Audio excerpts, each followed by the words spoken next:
В рамках региональной сетевой спартакиады в Назарбаев интеллектуальной школе города Усть-Каменогорск для волейболистов из других городов была организована встреча с чемпионкой мира по легкой атлетике Ольгой Рыпаковой. Ольга Рыпакова – чемпионка Олимпийских игр в Лондоне, серебряный призер Олимпийских игр в Пекине и бронзовый призер Олимпиады в Рио-де-Жанейро в тройном прыжке.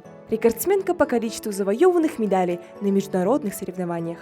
Первая часть встречи прошла в интересном формате. Гостья открывала заранее подготовленные конверты с ключевыми словами и цифрами, связанные с ее жизнью и спортивной карьерой. В ходе данного формата гостья более подробно рассказывала о событиях, зашифрованных в конвертах.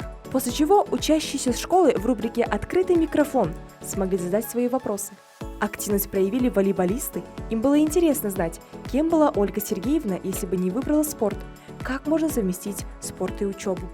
А также ребята поинтересовались болельщиком волейболистов, какого города была бы она, не будь родом из Усть-Каменогорска.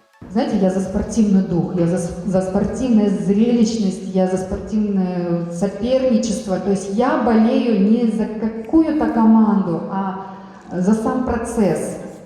Я за спорт, да, я за процесс. И неважно откуда, с какого города, с какой страны какая-то команда, вот этот драйв от созерцания вот, спортивной борьбы, здоровой, крутой, классной, вот именно за это. В рамках традиционного блиц-опроса «Сан Сауалга Бержауап» на вопрос ведущего «Чему можно научиться у молодежи?» она ответила: «Жажде познавать новое, готовности к саморазвитию, жить полной жизнью здесь и сейчас». Директор школы Жупат Ерниязова поблагодарила дорогую гостью за принятое приглашение, несмотря на ее плотный график. От лица учащихся НАЕС города Усть-Каменогорск выступила ученица 11 класса Жанель Токан и вручила ей памятный подарок.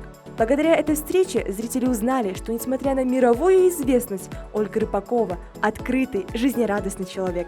От нее шла позитивная энергетика, чувствовалась ее преданность любимому делу, любовь к жизни, и этой энергией она сумела зарядить всех присутствующих в зале. Юные спортсмены долго не хотели расставаться, выстраиваясь в очередь для селфи и просто пообщаться со своим кумиром.